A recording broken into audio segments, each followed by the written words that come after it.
की हा जो ड्राफ्ट आहे ना हा L1 प्रोसेसचा ड्राफ्ट आहे.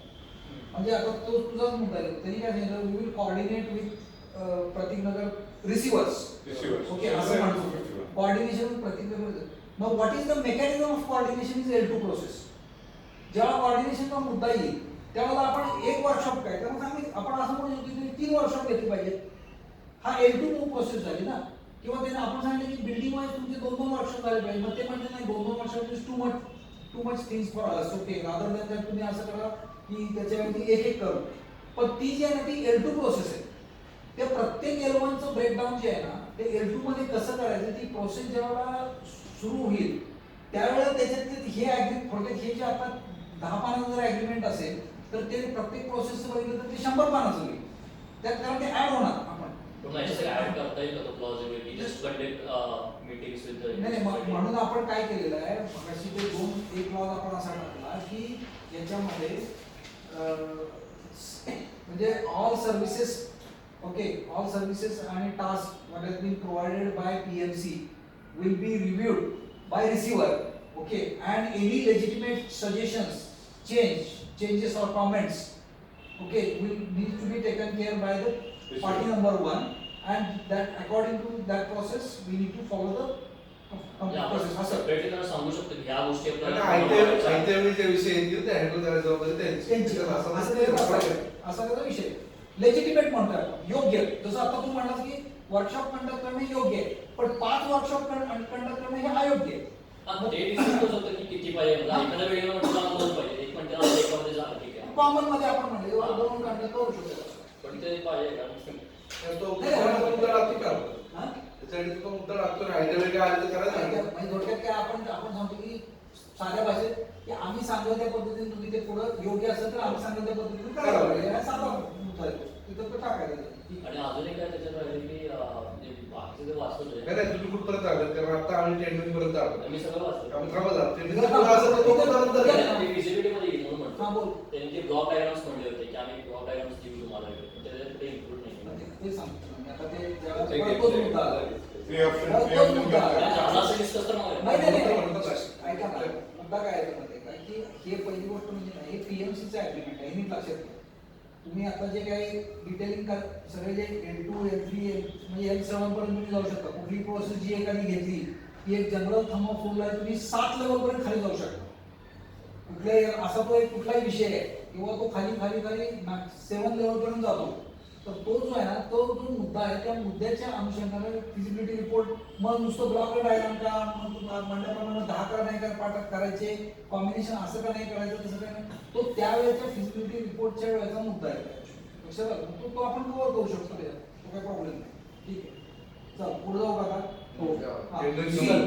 टेंडरिंग समजा section 3 legal and technical analysis to review the technical consent and scrutiny of all documents between vendors and receivers. For example, memorandum of understanding, redevelopment agreement, power of attorney, फलाना सलाना सगळे documents त्याचं सगळं review करणे. असं आता हे लिहिलेलं आहे ते म्हणजे रिव्ह्यू करणं म्हणजे ते इंडिव्हिज्युअल मेंबर पासून ते फेडरेशन पर्यंत हे इम्प्लिसिट आहे.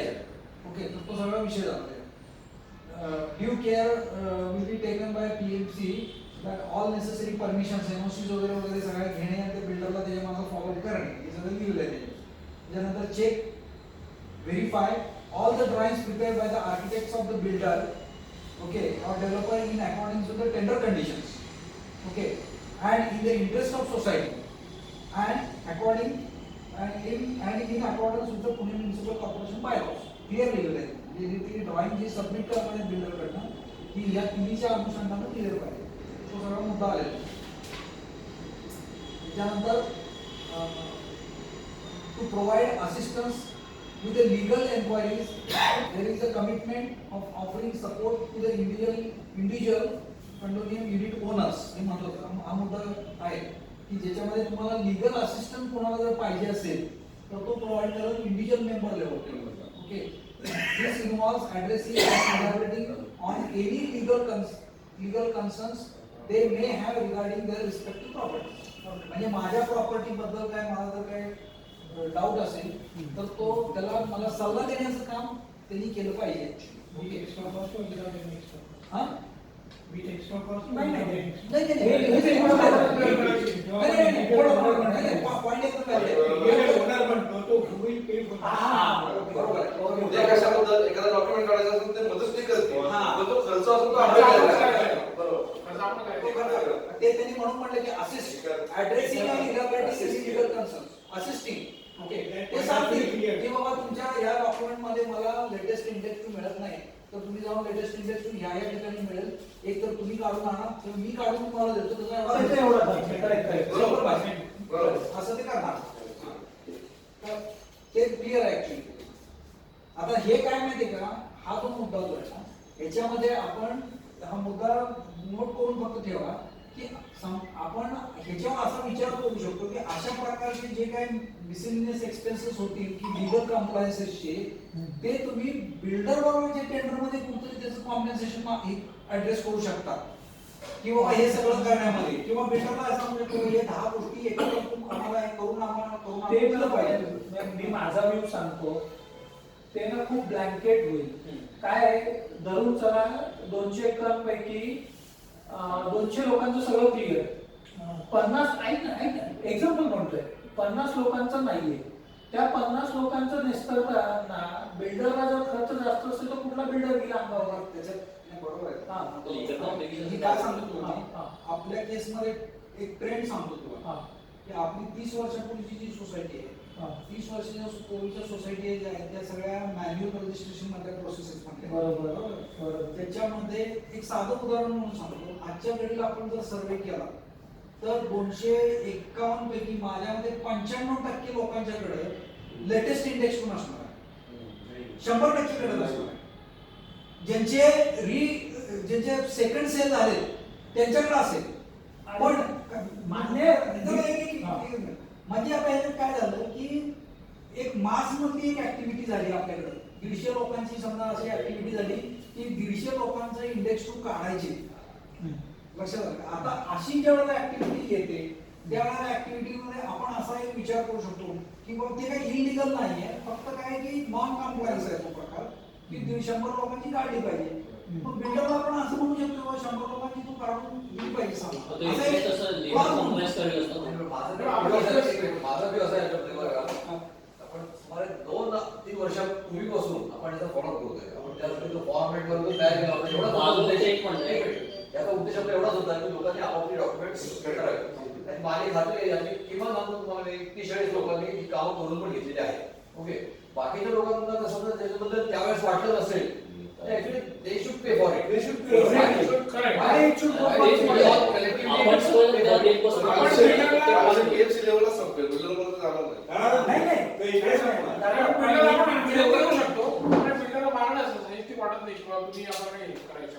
नाही हेल्प करावी इथपर्यंत मी मान्य PMC च्या लेवलला सगळे डॉक्युमेंट मी एवढंच म्हणेन की ते कुठल्याही लेवलला सॉर्ट आउट होऊ दे owner should pay for that Exactly. Not the builder or the PMC or any other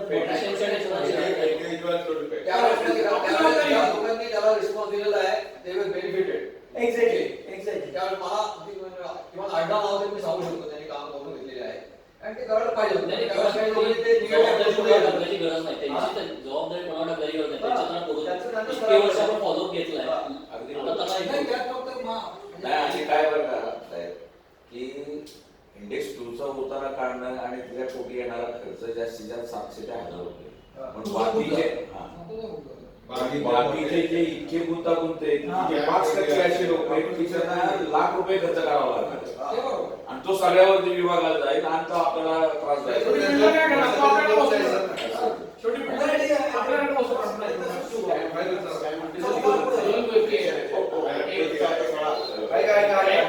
एक जेव्हा आपण कन्व्हिन्स केला तेव्हा सगळं गोष्टी चेंज झालेल्या प्रॉब्लेम हो करण्याचे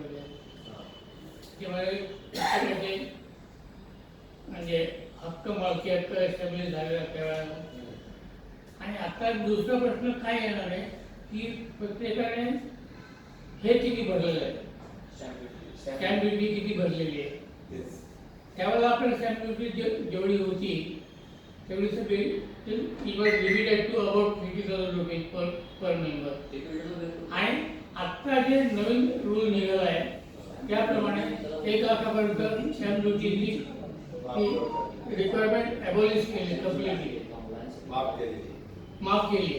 तेव्हा तो प्रश्न येणार नाही. डिस्कसिंग दिस पॉईंट.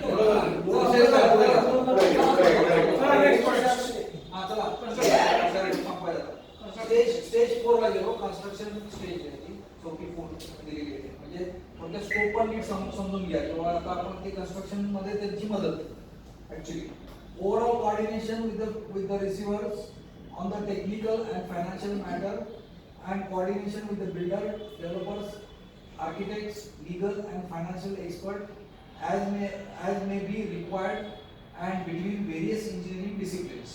म्हणजे ज्या एकाच वाक्यात त्यांनी सगळा स्कोप बऱ्यापैकी कव्हर केलाय की engineering disciplines point of view जे काय लागेल ते सगळं आम्ही कव्हर करू असं त्यांनी सांगितलं. Supervision for the quality of the building to be constructed for receivers in accordance with the approved tender and sanction plan. म्हणजे सँक्शन प्लॅन नुसार हे चाललेलं आहे का नाही सगळं काम ते बघणे. Monitoring the work progress as per the agreed construction schedule. म्हणजे बिल्डर तुम्हाला जे शेड्यूल देणार आहे त्याच्यानुसार ते काम चालू आहे नाही मॉनिटर करणं. त्याच्यानंतर programming of overall project and follow the progress in all aspect of the work. Okay, updating bar chart म्हणजे प्रोजेक्ट मॅनेजमेंट प्लॅन जो आहे तो ते अपडेट करून घेणार तसं ते दाखवलेलं आहे त्याच्या पद्धतीने. Chart and expediting the preparation and issuing the monthly project report to the federation receivers indicating the status of project. म्हणजे प्रत्येक महिन्याला साधं प्रोजेक्टचं कसं कसं चाललंय त्याचं संपूर्ण रिपोर्ट बनवून ते कमिटी पुढं त्याचं वाचन करणार, PMC वाचन करणार. बिल्डर जे काम करतोय त्याचा संपूर्ण प्रोग्रेसचा रिपोर्ट दर महिन्याला त्याचा सगळा अभ्यास करून मॉनिटर करून इथे ना आणि लोकांना सांगणार. जे उदाहरणार्थ बघा बिल्डरचं एकंदर एकदा क्युरिंगची जी प्रोसेस चालली आहे ती एवढी योग्य वाटत नाही मला किंवा त्याला तो पाण्याचा एवढा सफिशियंट त्याचा वापर होत नाही किंवा ही पर्टिक्युलर ऍक्टिव्हिटी आम्ही डिले होतोय तर हे ते पुटअप करणार आहे आणि मग कमिटी त्याच्यावर काय असते त्या गोष्टी घेऊन रिसिव्हर्स होतो कमिटी मंडळाच्या त्याच्यानुसार तुमची स्टेप मंथली अँड फ्रिक्वेन्सी ती सफिशियंट असते का? मंथली आणि हे कसं नाही का याच्यामध्ये तो पण स्टेटस रिपोर्टिंग आहे ना तो आपण वाटतं 15 डेज असं वाटेल. माझं म्हणणं आहे की मंथली किंवा फोर्थनाईटली म्हणण्यापेक्षा रेग्युलर इंटरव्हल मग आपण इंटरव्ह्यू एक काम करू ठीक आहे फोर्थनाईटली घेऊ आता आणि ते 15 दिवसांनी खूप जाते खूप जास्त एवढं फास्ट ठीक आहे ऍक्च्युली फास्ट काम करणार असताना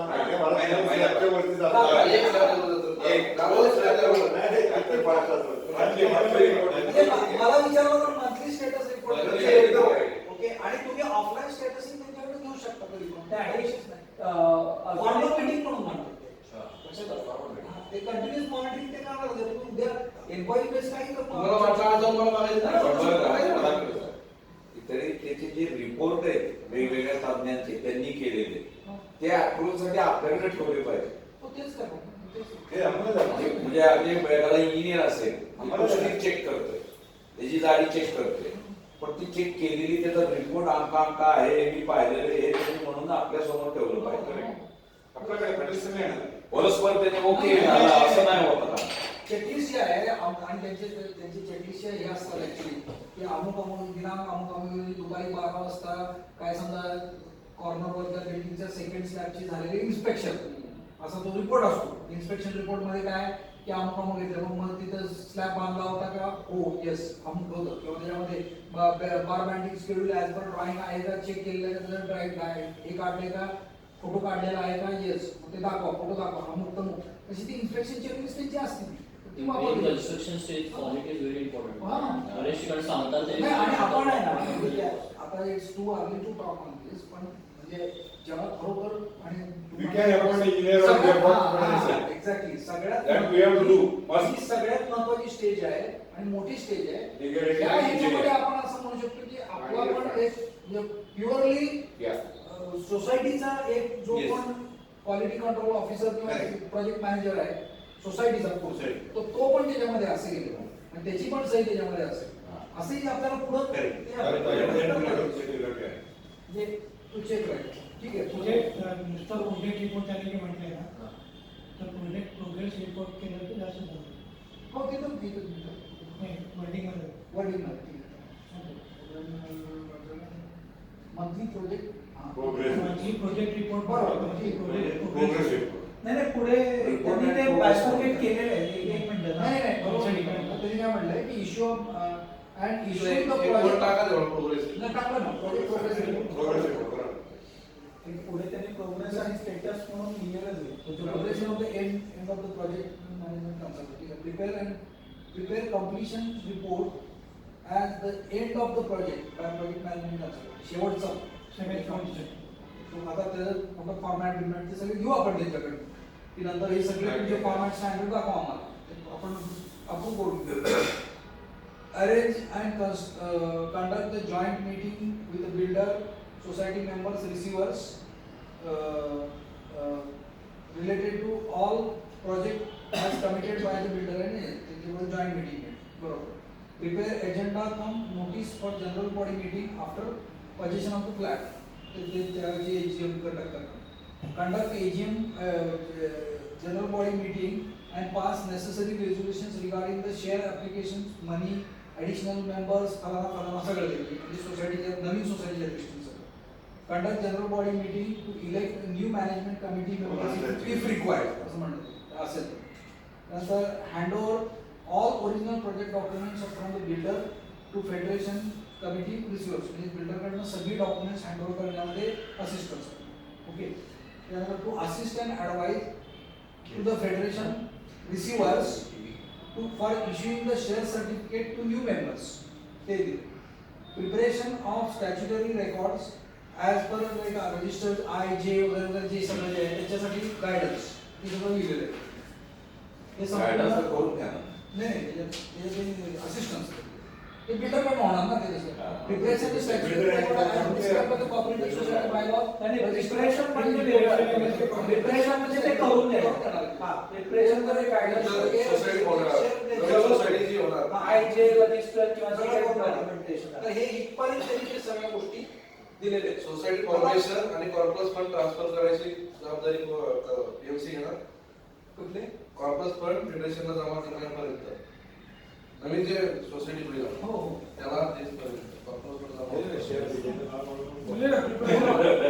नाही, नवीन जे होणार त्याला सोसायटी हा सोसायटी शेअर सर्टिफिकेट नाही नाही नवीन जी सोसायटी रजिस्ट्रेशन होणार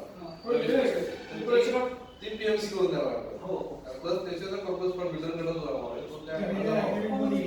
शेअर सर्टिफिकेट्स जे त्यांनी बनलेले आहेत मुद्दा ते नवीन नवीन नवीन मेंबरसाठी पण share certificate from new member त्याचा अर्थ तो corpus fund individual member. Including share certificate direct नाही होणार ना कसं होणार share certificate direct individual member.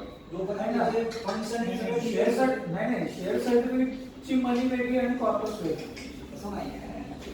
एखाद्या मेंबरला तुम्ही ऑफिशियल सभासद करून घेता आणि त्याच्या नावाने शेअर सर्टिफिकेट काढतात त्याचा अर्थ काय की त्याचे 10 टिक मार्क्स जे सगळे आहेत किंवा त्यानं कॉर्पस फंड दिला त्यानं अमुक केलं हा, हे ते सगळं complete झालं की अमुक तेवढं. झालं, तमुक झालं सगळं जे आहे त्याला हे मान्य पूर्ण झालं झालं. हे सगळं झालं हे सगळं आले ज्यावेळेला तुम्ही अग्रीमेंट नवीन माणूस ज्यावेळेला तुम्ही फ्लॅट घेता तेव्हा ते सगळे पैसे आल्यानंतर मग इनडायरेक्टली ते सगळे पैसे आले टिक मार्क होतात मग तुम्ही सभासद होता मग तुम्ही शेअर सर्टिफिकेट निघ असं त्याचा अर्थ येतो actually. म्हणजे चावी भेटल्यानंतर सोसायटी फॉर्मेशन होईपर्यंत हा रोल पीएमसी करणार. बरोबर. थोडक्यात. त्याच्यामध्ये पाहिजे असेल तर मी इथं कुठेतरी कॉर्पस फंडचा नुसता उल्लेख करतो त्यांना पाहिजे नाही सोसायटी फॉर्मेशन त्याशिवाय होतच नाही ना. बरोबर आहे. सोसायटी फॉर्मेशन झाली त्यांना बिल्डरची जबाबदारी व्यक्तींना लागेल. सोसायटी झाली फंड आला तुमचं बघा.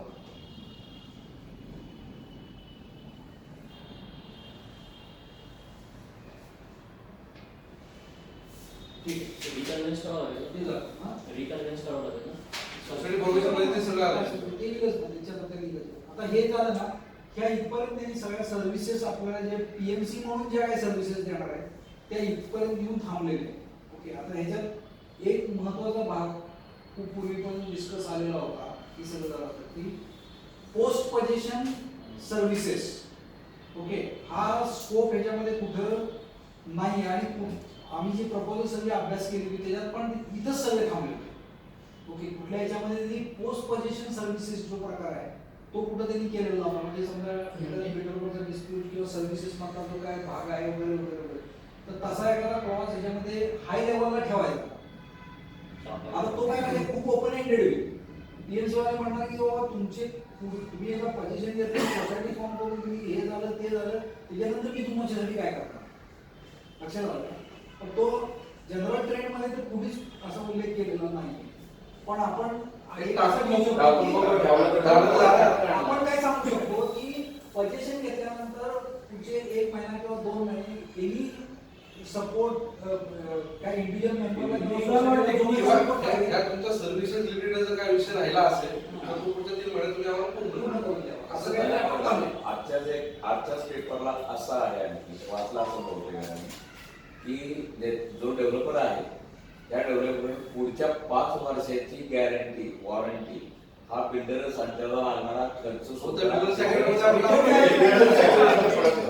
पीएमसीचा एग्रीमेंट आहे. पण त्याच्या ह्याला मदत पाहिजे ना. त्या टेंडर मध्ये एवढी नाही मिळणार. ते काय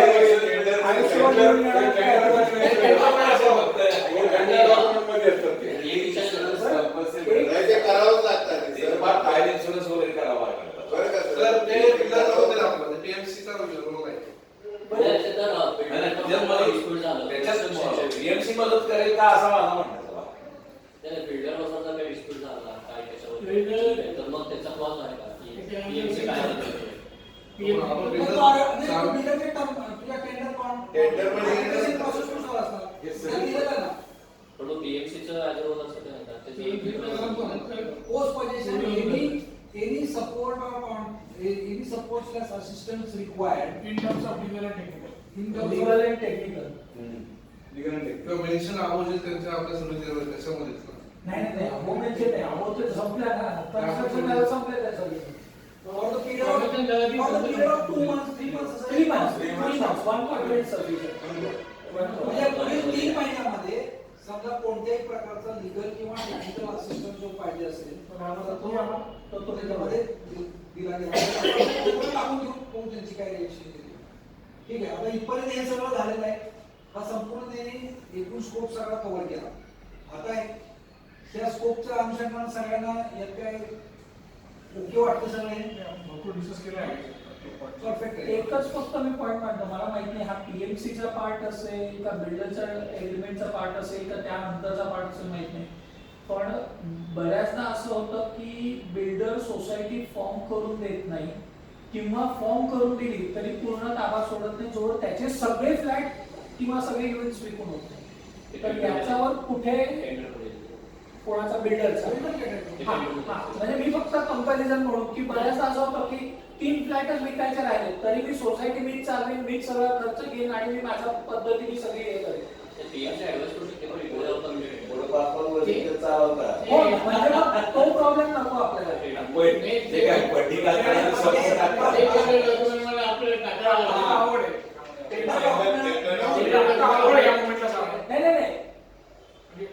नाही कुठेतरी जायला पाहिजे.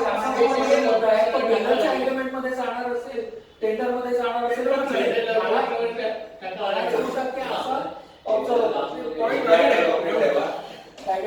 बिल्डरमध्ये काम करून शंकांचं डॉक्युमेंट पीएमसीचे हे डे इन डे आउट वाले प्रॉब्लेम पीएमसी वाल्याला माहिती आहेत.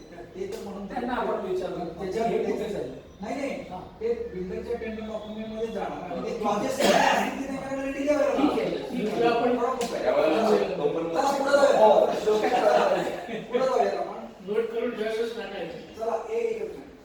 पुढचं ते टाकलेलं आहे professional fees as per the project professional fees as a project management consultant काय राहणार आहे. The professional fees to be paid to the project management consultant as an architect whatever shall be mutually decided by the federation, apartment and receiver and PMC. असं त्यांनी फक्त तो भाग जो आहे ना तो त्यांनी तिथे ड्रॉप केलेला आहे आता. त्यांनी सांगितलं की म्युच्युअल डिस्कशन्स नुसार तो केला जाईल. म्हणजे ह्यातली आपण हा जो ड्राफ्ट आहे हा ड्राफ्ट फक्त आपण हे सगळे बाकी सर्व्हिसेस आणि त्यांच्यानंतर त्यांच्याबरोबर जी काही निगोसिएशन्स होती त्याच्या 2 भाग येतील की त्यांची फी काय आहे आणि त्या फीचे माइलस्टोन्स काय असतात. ओके, कधी पेमेंट होणार किंवा काय असेल किंवा त्यांच्या दृष्टीने काय एका दुसरा काय ऍडिशनल क्लॉज म्हणजे याचा जो असेल ऍडिशनल सर्व्हिसेसचा वगैरे तो असेल तर हे 3 जे मुद्दे आहेत हे 3 मुद्दे चर्चा करायला आपल्याला वेगळी निगोसिएशनची मीटिंग ही त्यांच्याबरोबर आपल्याला घ्यायला लागणार. तो मुद्दा इथे त्यांनी स्कोप दिलाय उलट ह्याच्यामध्ये ते हा, ते दिलेलं आहे ते. डेव्हलपर कडनं मिळेल हे सगळं ते त्यानेच कव्हर होईल. हा, काय काय? हे सगळं डेव्हलपर कडनंच होईल reimburse होईल ते सगळं. आता त्यांनी काय सांगितलं आणि हे त्याचं blanket होईल. First त्यांनी time आता discussion काय होईल. केलं, ह्या ड्राफ्टमध्ये त्यांनी त्याला उल्लेख केलेला नाही दिलेलं नाही. नाही. सो इन शॉर्ट त्यांनी काय सांगितलं की आम्ही तुम्हाला प्रपोजल मध्ये दिलंय ते सगळं की आमची फी काय असेल वगैरे वगैरे त्या अनुषंगाने आम्ही तुमच्याकडून चर्चेला बसायचं आणि ड्राफ्टमध्ये चुकीचं द्यायला नको. Final draft जेव्हा होईल. Final draft Final मध्ये जे मध्ये हवं ठीक आहे आहे. ते टर्म्स अँड कंडिशन्स हे मी ऍक्च्युली मी या वाचलेल्या आहेत सगळ्या टर्म्स अँड कंडिशन मला माहिती आहे की ह्या जनरल टर्म्स अँड कंडिशन सगळ्या ज्या आहेत actually. त्याच्यात आपल्याला काय काय करावं लागेल कशाच्या? टर्म्स अँड कंडिशनचा पहिला पॉईंट मी नोट केलेला जो आहे will have to have a TDS करण्यासाठी आपल्याला एक नंबर लागतो त्यासाठी आपल्याला अटेन्शन करावं लागेल.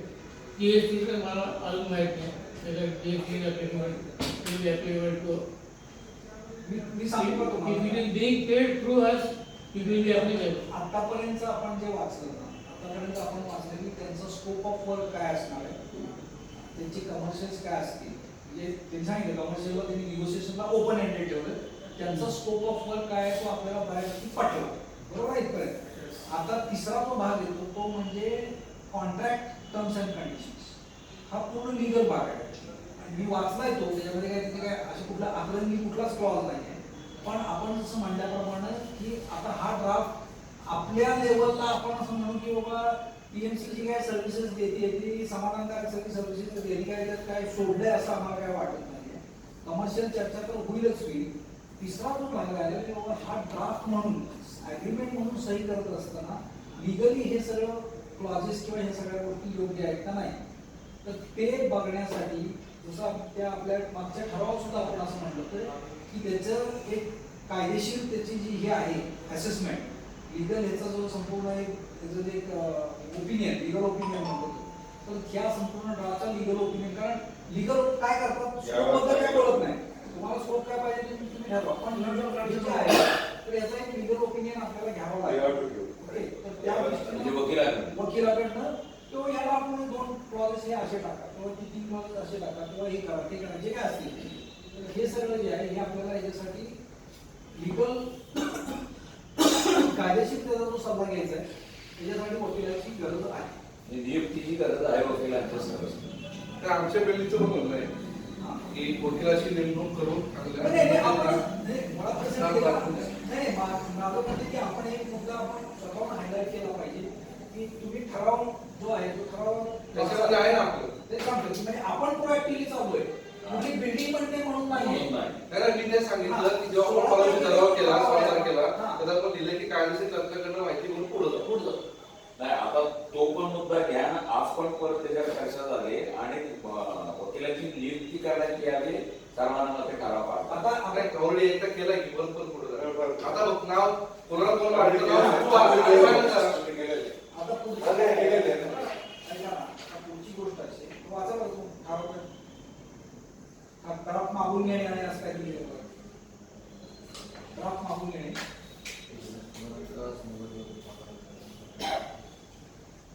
त्याचा होत असेल याला तर सगळ्यांची सही झाली. ठराव क्रमांक 2 आणि काय कन्सल्टंट यांची प्रत्येक नगर पुनर्विकास PMC निवड करण्याबाबतचा पुढील भाग म्हणून मेरिट कन्सल्टंट सेवा कराराचा मसुदा म्हणजे ड्राफ्ट सर्व्हिस एग्रीमेंट ची अधिकृत मागणी करण्यासाठीचा ठराव एकमताने मंजूर केला. तसेच त्या मसुद्याचा पूर्ण अभ्यास करून व त्यावर कायदेशीर अभिप्राय मत सूचना घेऊन पुढील कार्यवाही करण्यासाठीचा ठराव एकमताने मंजूर झाला. सूचना आणि मत आलं नाही बरं का अभिप्राय नाही एक मागाने मंजूर झाला कायदेशीर आले ना नियुक्ती पाहिजे आपल्याला आता फक्त आपण नाही, नाही, consult नाही, करायचं. त्या मुद्द्यावर येतो आता. त्या मुद्द्यावर यायचं म्हणून तर पुढच्या चर्चेचा महत्वाचा भाग आहे. त्याच्यात 2 भाग येतात ऍक्च्युली की वकिलाची नियुक्ती आणि आता तातडीची गरज जी आहे Consultant. ते हा जो जो हे आहे याचा अभ्यास करून त्यात काय असणारे फेरबदल किंवा ज्या काही गोष्टी आहेत त्याचा अभिप्राय देणे आणि फेरबदल देणे ही ऍक्टिव्हिटी वन टाइम ऍक्टिव्हिटी. कुठल्याही वकील तुम्ही चांगला नामांकित वकील जो असेल त्याला सांगितलं की हा आमचा ड्राफ्ट घ्या, हा तुम्ही अभ्यास करा, त्यात तुमच्याकडे तुम्ही त्यातले एक्सपर्ट आहात, तुम्हाला माहिती आहे तर ह्यात काय क्लॉजेस कमी जास्त असेल ते करून त्याचा अभिप्राय देऊन त्याचं पत्र द्या तुम्ही आणि सांगा आम्हाला की हे बदल करून घेतले पाहिजे. ही वन टाइम ऍक्टिव्हिटी, ही वन टाइम ऍक्टिव्हिटी सेटल केली, त्याच्या वन टाइम ऍक्टिव्हिटीची फी दिली आणि तो विषय संपला. हा एक पहिला आस्पेक्ट झाला. दुसरा आस्पेक्ट की इथून पुढचे काय वेळोवेळी जे काय येणार असतील तर त्याच्यासाठी कायदेशीर सल्ल्यासाठी वकिलाची नियुक्ती हा दुसरा विषय झाला. तर आपल्याला तर हे ठरवावं लागणार आहे की पहिली गोष्ट एक घेऊनच जायचं का दुसरा घेऊन त्यात हा एक त्यातनं करून घ्यायचा, म्हणजे दुसरा मुद्दा म्हणजे वकिलाची नियुक्ती करायची त्याच्याकडे हे करून घ्यायचं. तर ती वकिलाची नियुक्ती ओपन एंडेड कशी ठेवणार तुम्ही? त्याला आता वेळ जाईल, आता आपण सल्ला घेऊया. तुम्ही ती process मला इथे वाटतंय काय प्रत्येक माहिती आहे का? ठिकाणाला पण मी- कायदेशीर ठराव पास करून तो प्रसिद्ध व्हावा व्हॉट्सअप